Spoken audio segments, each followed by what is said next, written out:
Hello and welcome to the Ballcard Show, the sports podcast. For the Sports Collector. I'm Jason Otero. I'm Gary LeMaster. And this is Season 5, Episode 39. Almost to the big 4-0. We're almost to the 40th episode of the year. Coming off of a really fun weekend. We had a really fun show. Grove City Card Fest was a blast. Great turnout. I know the last show that was at Grove City, people were like, man, what's going on? It was banging. It got going steady. and it didn't stop. You got to sit down for about 10 minutes at one point? Oh, my God. I was so sore when I got home.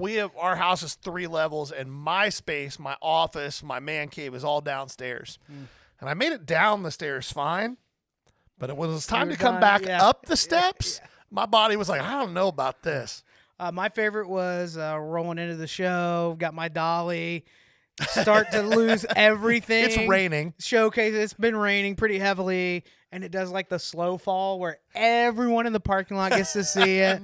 It's falling so slow, so you just have to watch the rest of it. But fast enough that you can't get there to stop it. Well, that's a given. I think at this point, given your stature and physical ability, sir, and the physics of it. Great weekend.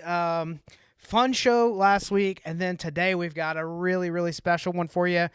We have an interview coming up in just a few that you're not going to want to miss. Just absolutely pumped about it today. And then 2 big stories that we want to talk about. One that's one everyone's talking about, and honestly, we're going to push back on one of the most liked guys in the hobby today. A little bit.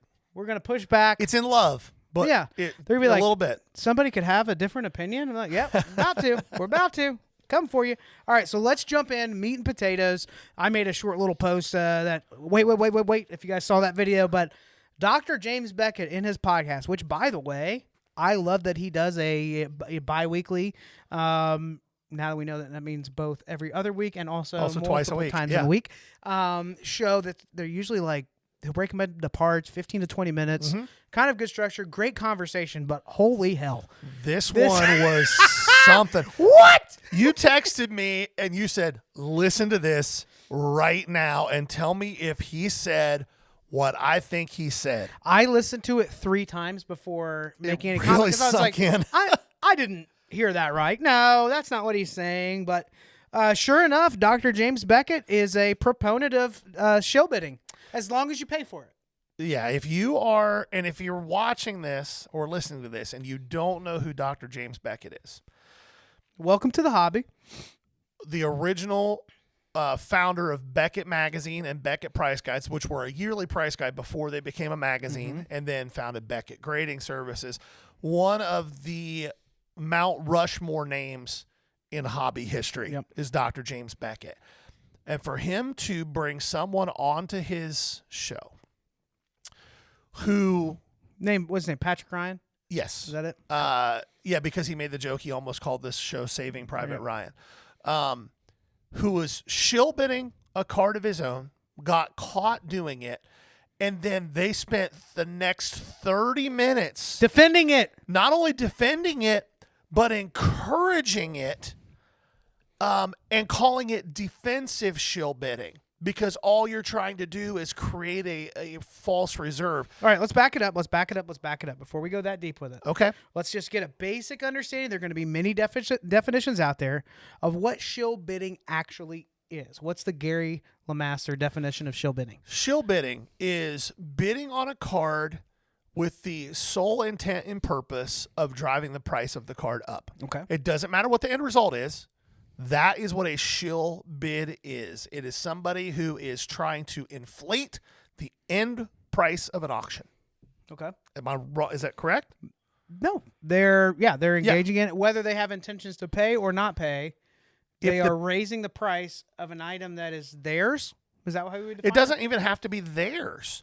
Okay. If they are intentionally bidding with the purpose of raising the end price, that is what a shill bid is. Oh, so you could shill something that's not even yours. Of course you could, because at the end of the day, when you're buying something at auction, your hope is that you're going to get a good deal on it. Right? Now, why would somebody want to shill cards? Well, according to Dr. James Beckett, smarter man than I am, more degrees, you do more have more track hair, record, and honestly, he's been pretty good in the industry over the years. Yeah. He's got a good track record. But it's more about protecting the card from a bad auctioneer or platform or maybe a typo.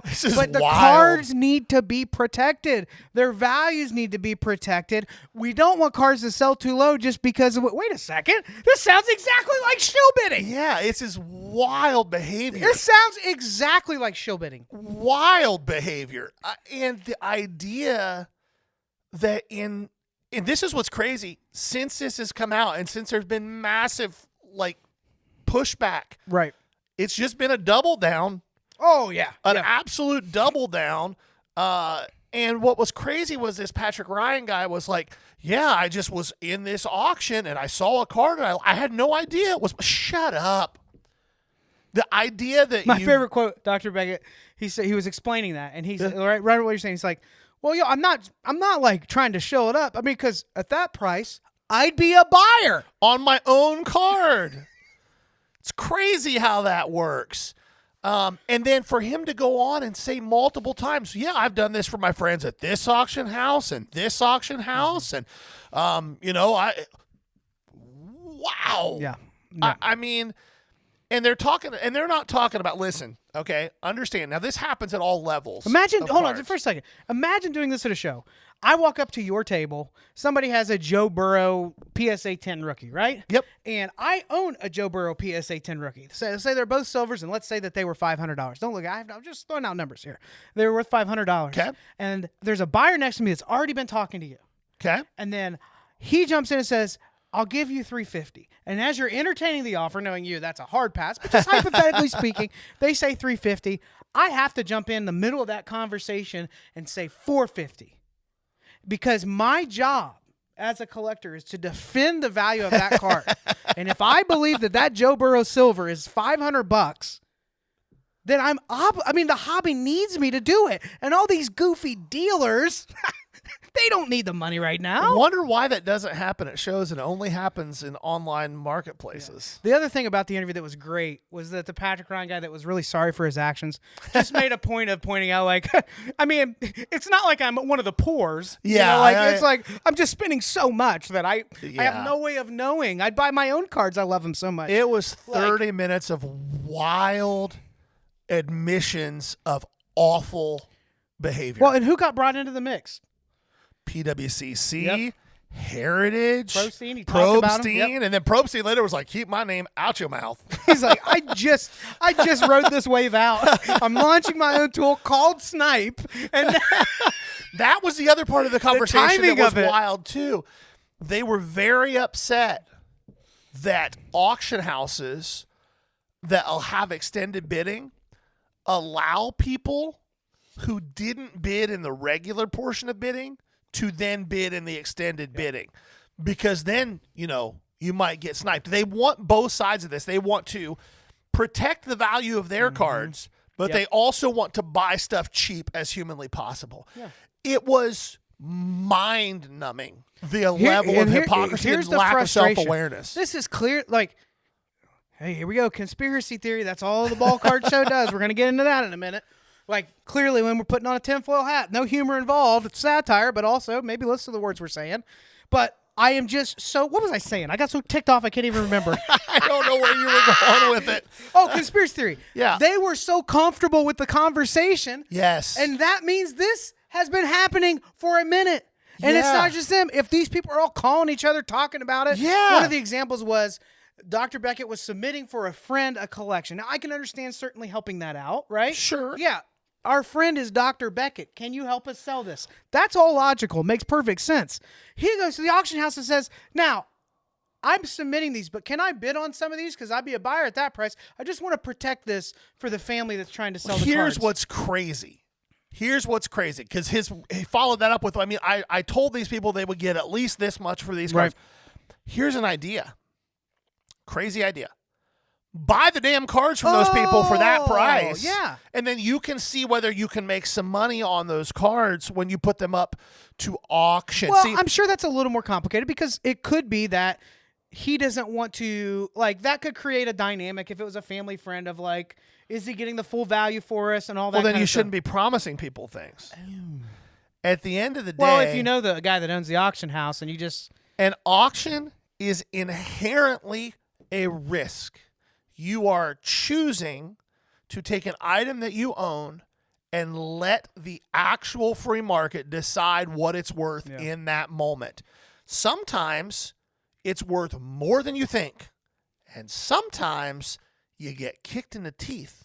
Oh, kind of like what we do on Whatnot every single week. We start things at $1. Yeah. And they sell for what they sell for. Yeah. And sometimes we're really happy, and sometimes I go home and cry. Yeah. It's just how it works. Well, I guess the way it works is like if you don't like how that's going and you don't like Beckett and them shill bidding, the sentiment with those in the hobby is just maybe you just can't hang. If you're not going to shill, maybe you can't hang. We're headed there. You want to? Let's head there. All right. We haven't done this yet, but it was due at some point. Somebody at Sports Card Nonsense is going to say something that we don't agree with, and we're going to let them know because nobody's off the hook if we feel like somebody has a terrible take. Facts. And this week was one of those weeks. We're going after Alex, Clever Cuban Card, which if you'd have given me a lineup of names 6 months ago of somebody that we would maybe be like, oh, bad take, definitely don't agree with that, Alex is probably at the bottom of the list. Probably, yeah. For context, Clever Cuban Cards has built out a pretty large following, really good content. He's probably one of the most transparent people when it comes to here's my business, here's how it operates, here's how much money I make. He's unapologetic about the amount of profit he makes if he has a great show, and he's honest with people if things don't perform as well as he's expecting. Love the content. He's put spreadsheets, all kinds of takes, good content out there, and he has a podcast, The Hobby Handbook on Sports Cards Nonsense. In this particular episode, he was sitting in for Mike Gio with Jesse, and they're talking through Beckett, and then they got to the PSA conspiracies that were thrown out there. I'm going to say this first. The tone came across very condescending. Yeah. But I can handle that as someone who naturally speaks to others that way. So I'm comfortable, but it wasn't, exactly the way I like to receive that information. But essentially, as he was walking through this, it was kind of a, hey, you're hearing all these conspiracies with PSA. Guys, chill out. Just take off your tinfoil hats. Ignore the man behind the curtain. Yeah, ignore the man behind the curtain. This stuff isn't where it's... So we want to show you what was actually said, and then we're going to dive in on this. And I have deep respect for Alex, but I think these are some rough takes. So I've just heard a lot of people talking. I heard a specific example on TikTok the other day about PSA offers. I heard a video the other day on TikTok where somebody was saying, I hit a Michael Jordan that was in a PSA 9, it's a $200 card, and in a PSA 10, it's an $8,000 card. They said, oh, well, PSA is going to buy that, and then they're going to crack it and give it a 10 because then they're going to take cards that they know are going to grade well, give it a 9. They're going to offer to buy it back for less than it's worth. So then they're going to crack it and then regrade it, and then they get to keep all the profit. And that's one of the theories, which I say is nonsense. Do you really think the PSA is going to risk its reputation on $7,800? Yep. Mm-hmm. Additionally, the PSA offers, and I have a whole YouTube video that's going out on this today, but the PSA is not buying the crazy, crazy high-end cards. Generally, it's stuff between $10 and $1,000. My big expensive cards, PSA does not have offers on ever. No, they're not. Your ultra-modern cards are 99.9% of them are going to go down over the next year. Sure. Yeah. PSA stockpiling stuff? No. If you are a repacker, you are getting your cards into repacks within weeks, because if not, you're going to run into what Jeff Wilson had, which is he has his graded grails and they say the floor is this amount, and all of a sudden you have cards in there that are not worth that amount because the market changes so quickly. If you're buying these cards, you need to move them quickly. And what it is mostly dealers who are upset about this. And I'm somebody who I make my living off of selling cards. Mm-hmm. It's harder for me to buy slabs right now because I think that they are more liquid than ever. You're able to do PSA offers, you have repackers, etc. If you can't compete, go do something else. If you can't take the heat, get out of the kitchen. And what it is you have dealers who are upset. And it was the same thing with repackers when they started to come in saying, oh my God, I can't walk around the show anymore and buy cards for 75% comp because repackers are coming in and buying them at 95%. It's the same. All right, Gary, do you want to jump in on this? Yeah. Where do you want to start with it?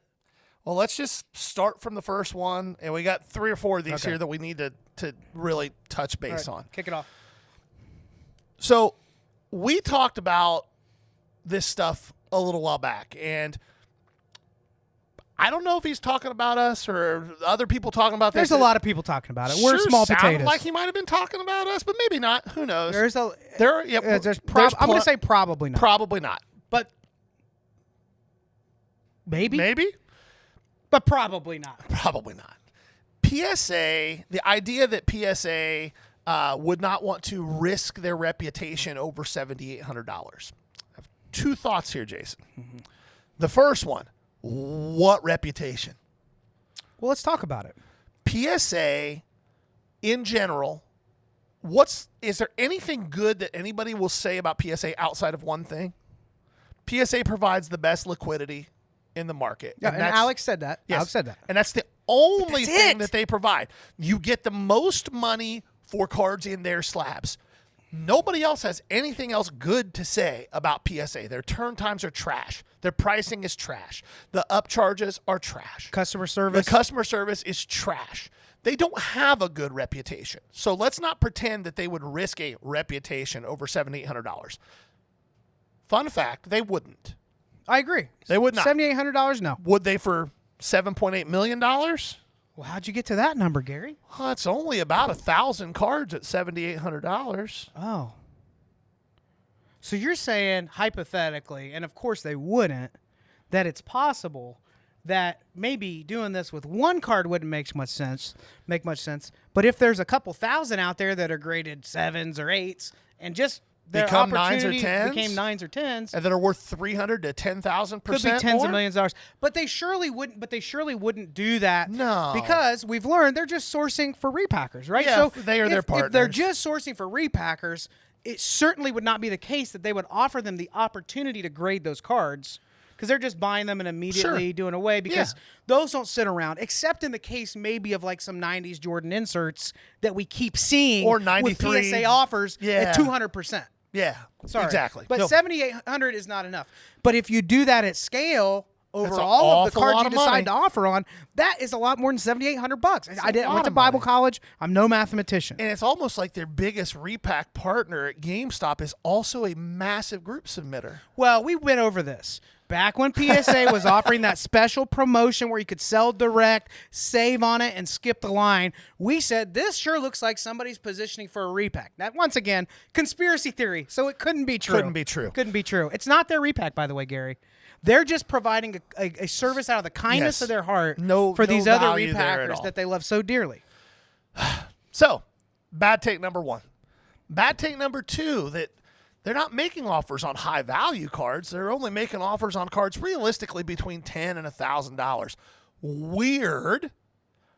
Weird, because literally I bought a card this week that had a PSA offer that was double what Alex is talking about here. And I've, with my own eyes, seen multiple 5-figure offers. It's multiple 5-figure offers in the PSA app on cards. So this idea that it's just the like cheap and mid-range stuff that they're buying, that's factually incorrect. No. The end. Yeah. Full stop. This next to last one here was a really interesting take, and this is one that I may have had personally the most issue with, because in my opinion it was an attempt to defend the indefensible. Uh-oh. And that bothers me.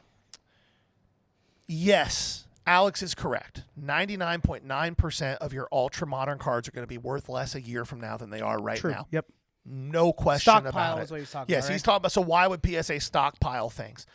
And he said that the market shifts are what caused the problems that Jeff had with the graded grails he and was the perception. saying that Jeff sent his stuff off. By the time it got packaged, the comps had all dropped off, and that's why people were finding product below value. Yeah, the market didn't happen to Jeff Wilson and graded grails. Jeff Wilson happened to Jeff Wilson and graded grails. If you go look at any card, you can see what the comps have been over time through Card Ladder, which is owned by PSA. We saw 2 open that never had a comp in the vicinity of the percentage he was advertising. Ever. So let's not pretend that that was a market thing. But hey, PSA guarantee on the product because PSA is real careful with who they're doing these repacks with. Yeah. Interesting there. Last but not least, and this was really... Don't get too upset about it. I try not to get too triggered about things. It's just a take. But this idea, and the exact quote, was dealers, if you can't take the heat, just get out of the kitchen. Because his argument was that traditional show dealers are the ones that are complaining about PSA offering these buybacks because if they're paying strong, that's less inventory at margin that's going to walk up to the table. So that's the context of what he was saying. The idea that anybody in this business who does this for a living can't have legitimate concerns with a massive corporation seemingly trying to touch and profit off of every stage of a card's life to the detriment of everyone else. The idea that you can't disagree with that or have questions or concerns about it. And that's concerning. That's concerning. That's concerning. That's actually the problem. The idea that you can't question these things and you just have to bow at the feet of PSA is insane to me. It's insane to me. And the idea that dealers are complaining that they can't buy slabs now because of the liquidity that PSA is offering. Let me jump into that. Okay, please do. All right, the dealers are complaining they can't buy blah, blah, blah. Here's the reality. In theory and in principle, exactly what you're saying, Alex, is right. There are people that claim to be dealers that have not had a profitable month in their life. They just go to shows, they complain, they're overpriced, they've got stuff nobody wants. It's the promoter's fault. Then they say they don't want to sell on eBay because they take too much in fees. Yet, Alex, you and we know people that make tons of money only selling on eBay, right? We know that there's dealers that complain and say repacks will make it impossible for dealers. But the reality is this. This is where you may be off the most. If PSA is truly funneling these resources to repackers, that means repackers are circulating more inventory on a regular basis, which in theory will mean that Gary and I will sell more cards at shows because there's a higher market cap for repacks. So is it really an issue of dealers not being able to keep up, or perhaps is it that the same people in love with everything that PSA is doing right now could not glaze SGC any harder 1 year ago? Could not be more excited for Beckett 10 years ago when they started their braking company. I just feel like there's so much inconsistency, and you're attributing all this to there being a need for the free market so that dealers, if you can achieve and you can grow your business, good on you. There shouldn't be anything stopping you. If you truly believe in a free market, then you should definitely be concerned that there are 2 companies controlling this market right now. Fanatics has the big 3 next year. It's a great idea. Let's fast forward 3 years and see what happened with Panini when this stuff was going on. And they didn't even have baseball, right? If you want to talk about anything in the grading and repack space, now it's PSA. So your free market is now being controlled by 2 companies. No competition on wax. No competition on grading. We shouldn't be concerned. That's not a free market.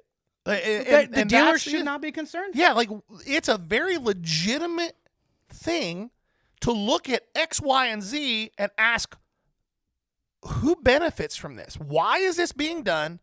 And who benefits the most from it? If the answer to that second question is always Fanatics or PSA, then we got a problem. Well, yes and no. Their job is to ask that question with everything. Sure. But our job is to point out things that are concerning. Yes. Dealers should have an opinion on something like this. And to just be dismissive of it, like, oh, those are just conspiracy theories. Ignore the man behind the curtain. Listen, 2 things can be true at once. They might just be conspiracy theories. But if a large portion of the people who are helping to provide liquidity in the hobby, aka show dealers, are concerned about these things, we are selling a ton of cards, but guess what we're also doing? We're spending an ass load of money every single week so that we can continue to sell cards. We're providing a lot of liquidity in this market too. If we have legitimate concerns about this stuff, you would think that that would be something that is reasonable and it shouldn't be dismissed, right? Is that fair? Flat out, if it does impact the dealers in this ecosystem, guys like Alex are in the most trouble because Yeah. he's scaled at such a volume where he has to, like, he can buy online. If he had to, he probably could just do that, but his life gets way harder and his margins get tighter if he moved completely to online for Yeah. sourcing. He needs shows. Yes. Guys like Alex need shows And to do whatnot of nothing but baseball, averaging $10 to $20 per card. You need shows to buy that stuff at volume. Yes. And you're going to need dealers that can make money profiting off of that. So the concern should be for the ecosystem for all of us in business together, Yes. Alex. It's not a you thing. It's this conversation that gets us fired up where it's like, since we started saying what we think and quit worrying about what anybody else said about it, which was day one, by God, people have had a problem with it. And every time somebody has a problem, now here's the reality. My assumption is that you are feeling this type of way towards the takes that we have.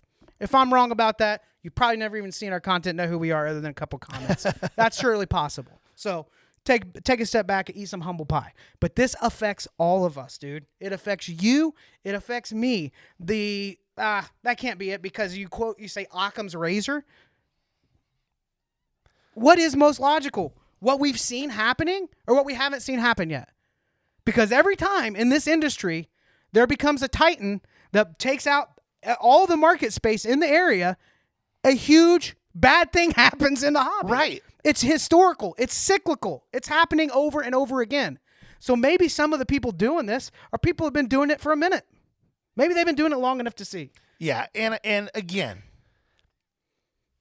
all the respect in the world for what you've built and what you do and the level of transparency that you give to it. But, man, don't dismiss concerns that people have as if it's not a reasonable concern. And like Jason said, remember where you get a lot of the stuff you sell from. Remember where you started from when you got to get to that point. We all need each other in this hobby, in this economic ecosystem that we live in. And we should not be so quick to just go, I'm sure PSA wants what's best for me. yeah, exactly. Anyhow. Okay. Well, that was, I got a little more heated. I thought you'd be, but then when you got into the dealer part of that, I'm like, no, hey, Easy. hey. All right. I think we need a palate cleanser. Now's the perfect time. It is. Yeah, it is. My favorite uncle, your favorite uncle, Uncle Terry. Now, these are the 1981 Donruss. That's Alan Trammell there. And he don't weigh but nothing but 100 pounds there. Damn best ball player you ever saw, but might be the damn skinniest damn ball player you ever saw. Look at his sleeves, bud. His damn sleeves damn drape over his skinny little arms. But those arms could swing that bat there. He damn talked to the baseball. I thought he damn connected with the game on a deeper level, but damn practicing a damn deeper love and desire for the game, telling the ball, I need you to damn strike out the damn batter. Help me, bud. The old bird here. I liked when he'd scoop up the dirt, too. During the years of 1980 to 1986, old Riley Fingers wouldn't look a damn camera in the eyes. Oh, no. He wanted that mustache captured at all angles. So in 1981, they'd say, Smile, Riley, for your baseball card. And he said, like hell I will. I'm turning to the side so you can see that mustache curl off my cheek. Look at him, bud. Wild man right there. All right, guys. So excited. We're just gonna run straight into this interview so you get to experience the surprise with us. Although I'm sure the thumbnail has given this away by now. Ladies and gentlemen, here's the interview. All right, guys, we told you that we were super excited about this one. We are ecstatic to welcome to the Ballcard Show Chicago Cubs all-star pitcher, Justin Steele. Yeah, Justin. Buddy. Justin is not just a pitcher, but he is one of us. He is a card collector and starting to get into the world of sitting on our side of the table. So we're super excited to have him here. Justin, we were talking a little bit before we even got started here, and when you first started interacting with our content, Jason and I were both like, Wait a minute. Justin I reckon has AI bots. Is that really what's going on here? We were just blown away by it and excited by it. And how did you even stumble across us? Yeah, I think it was I was probably doom scrolling on TikTok or Instagram Reels or whatever the case may be one night, and y'all's stuff just started popping up on my feeds. I mean, as I've gotten deeper and deeper into the card stuff, more and more content's popped up on my feeds and whatnot. And y'all's show kept popping up, and I found myself usually agreeing with what y'all was saying, and it was funny to listen to y'all's like tidbits at card shows, like pet peeves and whatnot. So, and I was starting to get behind the table of dealing cards, selling cards, buying stuff. So it was fun to listen to that perspective. Yeah, that's awesome. It's meant a lot to us. And what's fun is whenever you hop in, I could be shipping a $2 card on eBay and you'll pop in while I'm down in my basement stuffing envelopes. And the people in the chat they can't believe it. You like pop in, pop out. They're like, holy crap, was that actually Justin Steele while you're stuffing a $2 base Jordan from back in the day? I was like, yeah, I guess so. But we appreciate having you in. I want to talk about you were like, I'm going to get to the National this year. You were messaging back and forth with us a little bit. And obviously the National Chicago was absolutely bonkers this year. I mean, the turnouts, the lines 3 blocks down, just an insane show. Then on a particular day, Tom Brady shows up. Oh yeah, by the way, we're dropping the card vault across the street from your office. It's a day that ends with Tom Brady getting the chance to meet you. So explain to us what that day was like. What was like your snapshot of like, hey, I'm actually in this hobby. I have like some aspirations of a business with this. I love cards. And then just that proximity to everything happening in the hobby all in one day. Yeah, so the National was something I'd been wanting to go to. Everybody was telling me I need to go to it and stuff. I was rehabbing in Arizona and whatnot. And then we kind of caught wind of that Tom Brady was going to be opening up the card vault that weekend across the street from Wrigley. So it was just a perfect storm of like, I need to go to this. Not only do I need to go to this, I need to crack out some of my Tom Brady graded cards, like the rookies I have and some of that stuff, just in case I have a chance to grab some autographs. I really didn't know like for a fact that he would sign my cards. I was kind of just like hoping he would be nice and generous enough to do it. But I mean, the way it worked out, I mean, I'm sure y'all have seen the video. Like we're ripping cards, ripping baseball cards with Tom Brady and the crew and everything. I pulled a Aaron Judge case hit in the video, so that was really cool. Got a grade PSA 10. So was really fired up about that, and then I was able to like have some really good conversation with him. Got him to grade some cards of mine. We had a great conversation. It was just really cool to, be in the presence of somebody like Tom Brady, and he's really into the hobby now as well. So it was a really cool moment. Awesome. With obviously you're into cards, and there's a lot of, you're talking about Tom being into the hobby now, and it seems like more and more athletes are getting into this space, whether it is on the promotional side of things or collecting. We were talking a little bit before the show about a former pro player that I know who is now heavily into cards. With your team, with the Cubs, what percentage of your teammates, people around the organization, would you say, are either collecting or buying and ripping wax or anything in this space? I would say in some capacity, most guys are. And, and even if it's like a small capacity, like you go to Target, you're getting groceries, you see a box and you grab it. And then I would say there's probably like 25 to maybe even 45% that are like really into it. Like Matthew Boyd really got into it this year. So I would say like he's full-fledged in the hobby, buying baseball hobby boxes and stuff like that. Jameson Talion's really into Pokemon cards, so like he's in the hobby, just like in a different specter of it. So it's really cool. You really come into contact with different people. You find out that people are in the hobby that you didn't know was before, because you're just starting to talk about it in front of them. Sure. You guys trading cards with each other? Not too much. Me and our pitching coach Tommy Hotovy, like he's into football cards and I am too. So like him and I toss back ideas like, what should I bid on this card, or what should I do here, what should I do there. He had a really good Jaden Daniels downtown. I think he ended up selling it. That I was trying to trade for him or whatever, but I think he ended up selling it. Yeah. So You got a good number of you that are open it. Tell us a little bit about your PC. I know you're a big Buckeyes fan for sure, but beyond Me? that, oh, I'm sorry. Did I misunderstand that?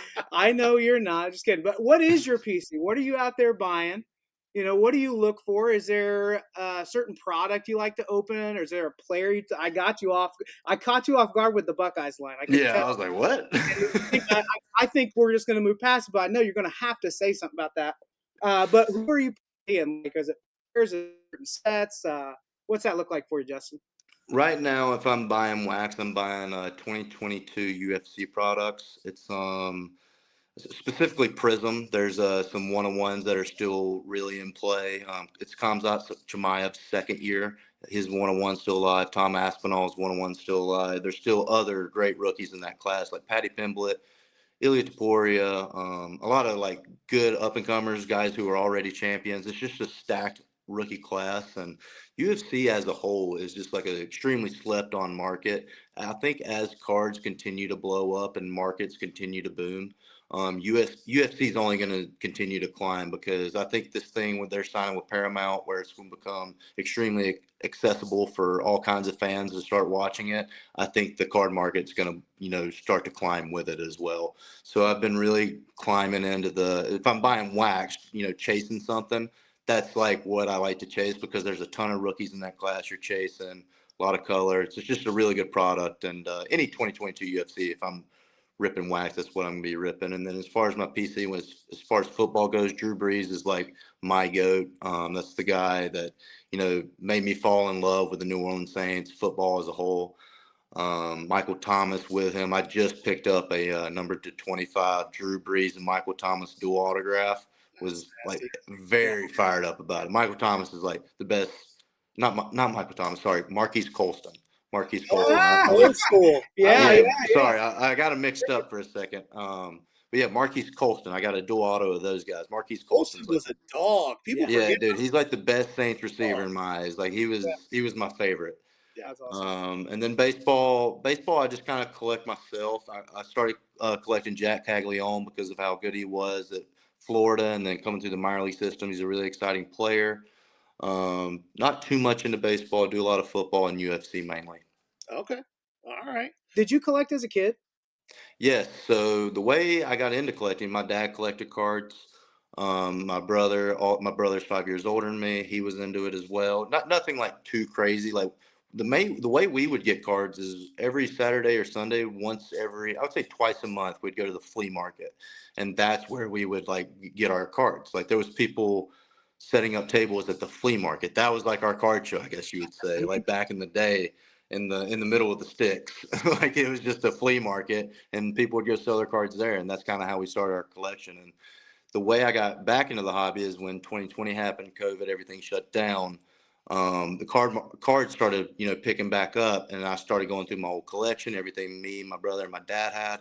And there was a Ken Griffey Jr. rookie. It wasn't PSA, it was some other grading company, but it was a 10, and it was a Tiffany.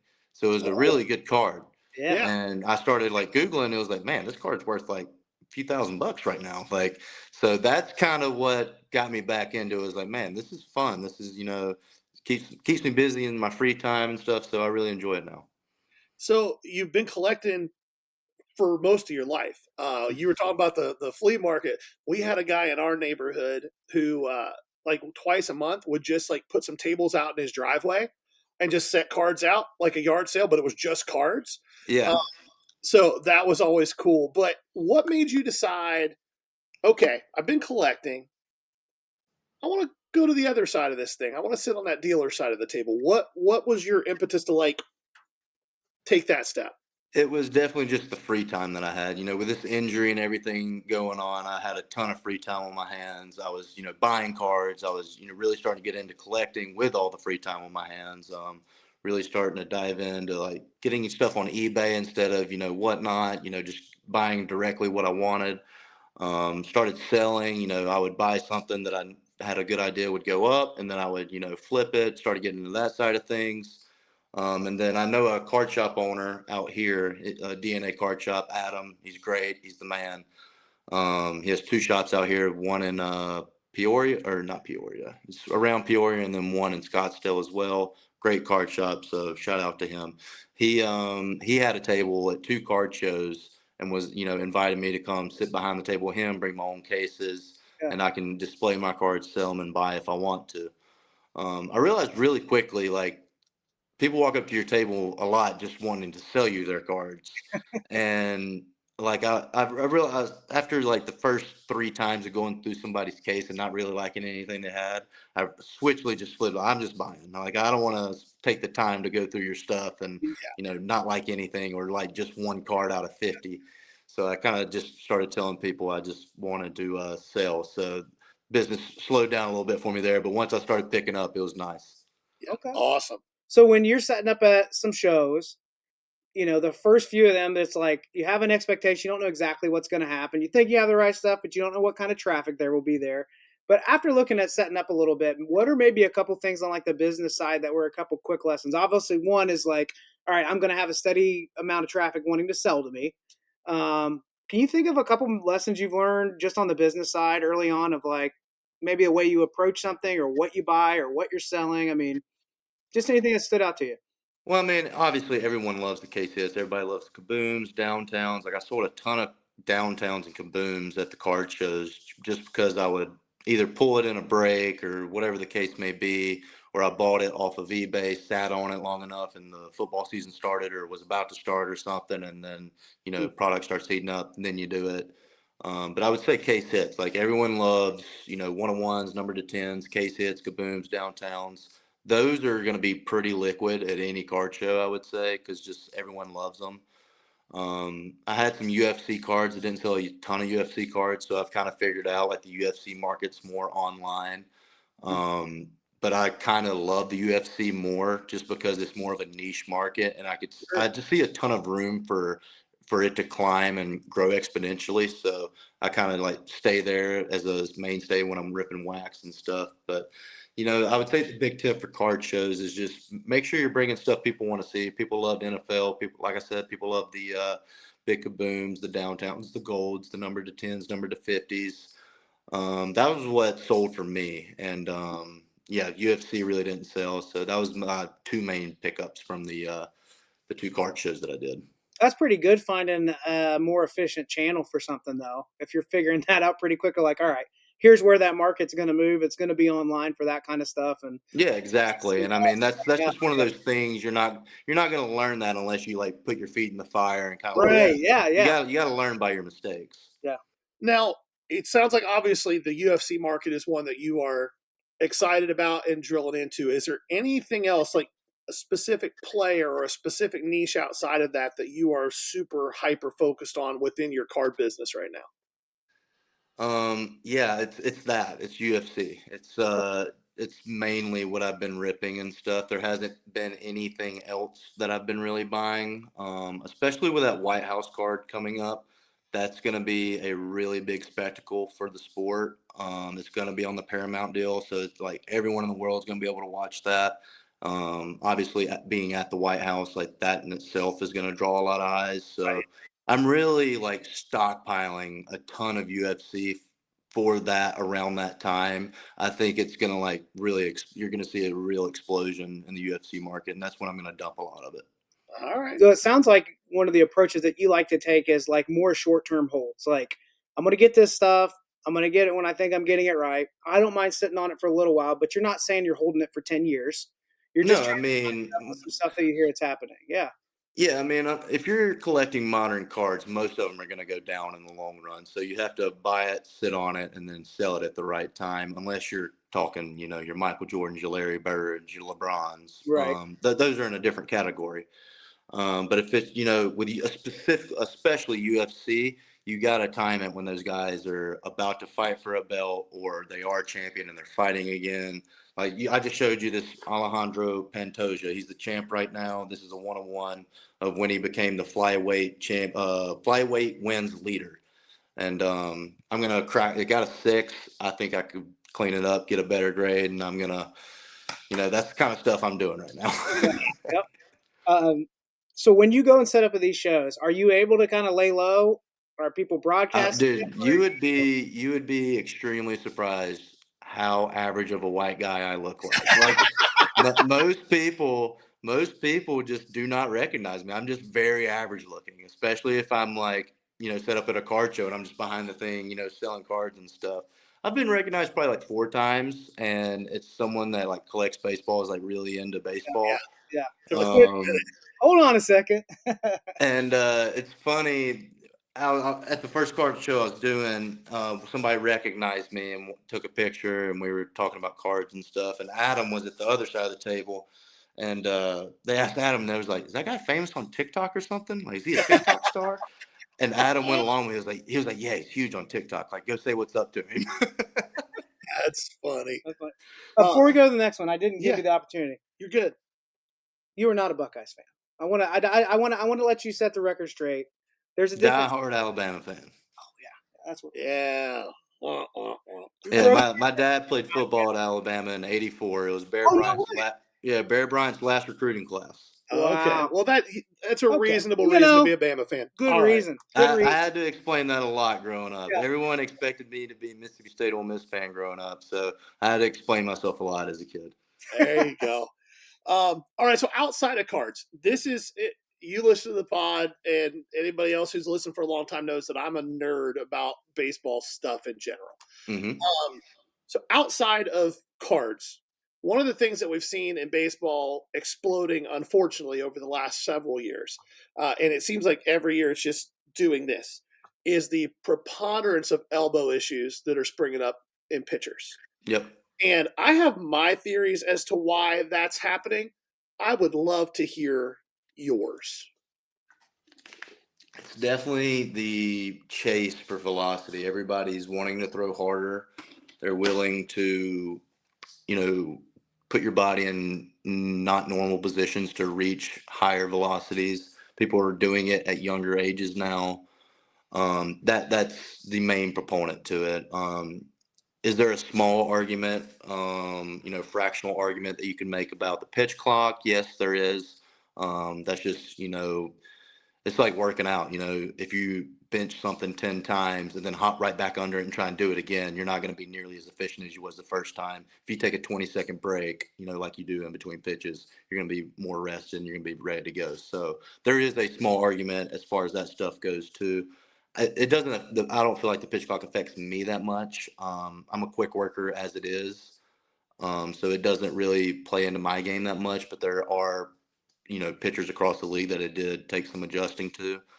But back to the injury side of things, I think a lot of it, like 95% of it, is just this chase for velocity on every single pitch. You're seeing sliders thrown, at 92 miles an hour, 95 miles an hour, cutters at 97. It's, and with that, you have to grip the ball really hard. You're squeezing those seams. You're trying to get as much traction as you can on that ball. And with that, pronating. That's flaring up your elbow. That's how it works. It's not rocket science. So to me, that's what it is. Yeah, and I agree completely. The secondary component, I'm glad you just brought that up, is to me, it's that combination of the quest for max velocity at all times, combined with such a heavy focus on, like, insane focus on spin rate and IVB and all those things that cause a pitcher to have to contort the wrist when the arm is all the way back. Mm-hmm. And like you said, it just drops all that pressure on the UCL. Yeah, exactly. And just doing it over and over and over again with not much time in between to rest. That's how it happens. All right. Well, I'm glad that a professional who does this for a living thinks the same way. Going through a rehab right now. So, yeah. I can speak on it. Yeah. Gary loves it when people make him feel smart. So I just want you to know that if nothing else, he's going to walk around. Gary, you shouldn't have to have people around you to make you feel smart. You are smart. You're smart. Trust me, I like myself just fine, my friend. Yeah, exactly. Who was the call? Who was he the doesn't baseball? really like. Hey, he had a great baseball call early in the season. The 23 is it Slaughter or no with the Guardians. Yeah, and I messaged y'all about it when he dropped that video. Yeah. I was like, I'm gonna go buy some of his autos. He got called up in playoffs, and yeah, the kid. if his foot would stay in one piece, there's a lot to work with there because the swing is nice. Yeah, he does have a good swing. The swing is nice. Speaking of like the proximity that you have with players, putting those reps in, when it comes to like prospecting or what you would be looking at on the Bowman end of it, like for guys like us, if it's something that we want to be like devoted to, it's a significant time commitment, honestly. Mm-hmm. So much is happening, and at different levels, it means some different things that you're looking for. Like with you being somebody that's working in this space, do you feel like you have an edge when you're watching something? When you're watching a pitcher that's coming up, what are you like? Are there certain things you're looking for or looks that you get that maybe the average person doesn't? And do you have time to scout that stuff? Exactly. Would I have an edge? Absolutely. What you're asking is like if I'm able to watch the game differently and see different things more so than a casual fan would. If you're especially somebody that's like scouting for Bowman, like, am I going to buy this guy? Am I going to not buy this guy? If I had the time to sit there and watch minor league games and stuff like that and watch a guy's swing, watch a guy's delivery, that's like you said, it's very time consuming. And, I have a lot of things I'm doing as well. So that's the main reason why I'm not into Bowman mainly. But I mean, there's guys that buy like Jack Aglione. I was buying his first Bowmans. Connor Griffin, he's from South Mississippi. We have some common people that we know. So I bought some of his. Yeah, I bought some of his stuff. He's a special athlete, man. He's gonna be really good. Yeah, would I have an edge? Absolutely. I can see things in the game that a normal person probably is not able to see, and can probably project, a guy's, swing better than someone else's. A normal person could, but I'm not saying a scout, because scouts are very good at what they do, but just, casual fans, for instance. Yeah, that to me, that was one of the things I really wanted to hear from you, was how you approach that, because I know, as somebody who has messed with Bowman and the prospecting side of the hobby for years, how much time it takes, and I know how much time it takes to do what you do for a living, and how those two things mesh together is, I don't know how that would be something you'd have the time to really do. For me, it's only like the guys that like I kind of know already, and like I kind of like I said, your Jack Caglione, your Connor Griffins, like I knew of both of those guys. I know they're going to be great ball players, so just buy some of their stuff, hold on to it. That's it. See where it lands. Before we wrap up today, do you remember the first card of yourself that you opened in a pack? It would have been. Like I said, I don't collect much baseball, and I haven't since I've been in the big leagues. It probably would have been 2023, which they had as my rookie card, but it was 2021 or 2020 was like my actual rookie year, but I guess they didn't think I was going to stick around. So like, I don't know if we should drop his rookie card yet. Yeah, well, you never know who's going to be in there. Cal was left out of Topps Chrome this year, so he's been pretty relevant in the league throughout the season. Yeah, no, I don't think I was in a lot of stuff this year either. Well, we got to get that figured out. I don't know how any of it works. I'll put on tinfoil hats. What do you need us to say? If we put the tinfoil hat on, it's all satire, so you can get away with it. I love that segment of y'all show. Oh yeah, we had fun. Maybe too much fun with it. We'll find out. I'm a big conspiracy theory guy, so I love that stuff. There's a lot of that going on right now. If people want to follow you, Yes. Your cards, your card business, what you're buying, what you're into, the content, what's the best way to do that, Justin? Yeah, on Instagram, I'm Justin Steele 21. On X, Twitter, whatever you want to call it, I'm J Steele _ I think 3 underscores and 21, maybe just one. My sports card account on Instagram is Steely Sports Cards. I'm always posting stuff I'm buying, different stuff I'm doing on there, PSA submissions, everything. And then you can follow my baseball account for the main stuff that I'm doing as well. Perfect. Awesome. Justin, it's been an honor. We're super privileged and humbled that you joined us today. We thank you for your time. We appreciate it. We really do. Can't wait to see you. Thanks for having me, guys. It was a blast. It was my pleasure. Thank you so much. We'll Justin. talk to you soon, man. All right. See ya. Bye. That was a blast. Yeah, we Can't believe that. We've been looking forward to that yeah. for a while, and it's gotten rescheduled a couple of different times.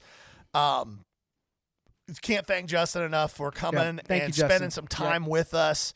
It was truly a really cool thing. I tried really hard not to fanboy too much in that situation, but it was really fun for me. Yeah, Justin's one of those guys. As we started like saying, "Hey, we're going to do this for real," whatever that means for us. Put a lot of time into it. It was one of those validations early on as somebody in the space. I mean, I had a blue check mark. I lost my mind. I couldn't believe it. Right? Well, you guys all know how big of a baseball nerd I am. And just to learn his love for cards, his business, and the type of stuff that he's been buying. So go check him out. Give him a follow. Take all those steps. Follow. Make sure you follow his card page as well. Profile page. Profile. We're old. I'm 40. Give Justin some love there. A reminder, Whatnot is every Tuesday night, 6 p.m., every Sunday night at 4:30. New episodes drop every single Friday at noon. If you haven't given us a follow, like, subscribe, any of that kind of stuff, be sure to do that. This has been the Ballcard Show, the sports podcast. For the Sports Collector. Bye now. Peace.